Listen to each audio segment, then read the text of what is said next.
Europe 1 Bonjour, le journal des sports, Pierre de Villeneuve. Avec Jérôme Lacroix et à la une ce matin, on chante.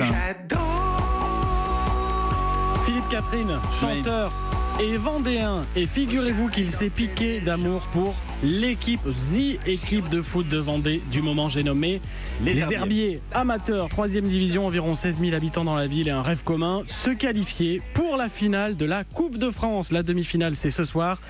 Et qualification possible, parce que l'adversaire évolue au même niveau, Chambly dans l'Oise, 3e division également. Alors pour accompagner l'exploit, Philippe Catherine, il a fait une chanson pour les Herbiers. J'élève mon verre à tous les petits gars des Herbiers, que ni l'or ni l'argent n'ont caressé les Vendéens. Il n'y a pas que de l'eau dans le verre. Déjanté. Alors, et sauf que, et c'est là que ça devient savoureux, l'adversaire Chambly s'est aussi trouvé son barde. Écoutez, le reconnaîtrez-vous? Allez Chambly, allez nos joueurs,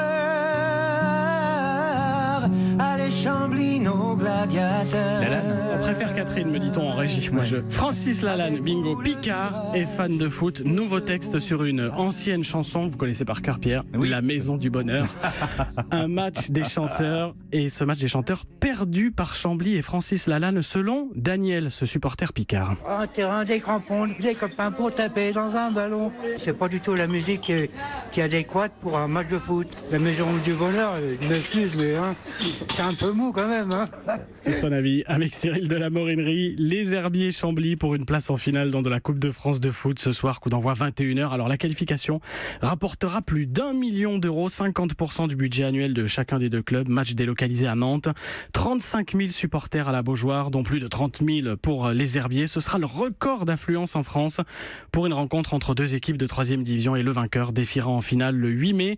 Caen ou le PSG qui s'affrontent demain dans la seconde demi-finale. Le mot sport du jour. Départ, nouveau départ même, parole de Novak Djokovic, le tennisman serbe, retombé à la 13e place mondiale. Blessé en méforme depuis des mois, il a enfin gagné hier et largement au premier tour du tournoi de Monte-Carlo face à son compatriote Lajovic 6-0, 6-1. Qualification aussi du français Pierre Hugerbert à suivre aujourd'hui, notamment Lucas Pouille face à l'allemand Zverev. L'histoire du jour. L'incompréhensible mésaventure que vivent en ce moment l'arbitre de foot britannique Michael Oliver et sa famille. Michael Oliver, c'est lui qui la semaine dernière a sifflé un penalty en Ligue des Champions qui allait entraîner l'élimination de la Juventus Turin par le Real Madrid. Et depuis, il est la cible d'insultes sur les réseaux sociaux, mais surtout de menaces. Le numéro de portable de son épouse a été rendu public. Elle aussi, elle a été insultée et menacée, si bien que les autorités viennent de les placer sous protection policière. Merci, c'était le journal des sports de Jérôme Lacroix. Europe 1.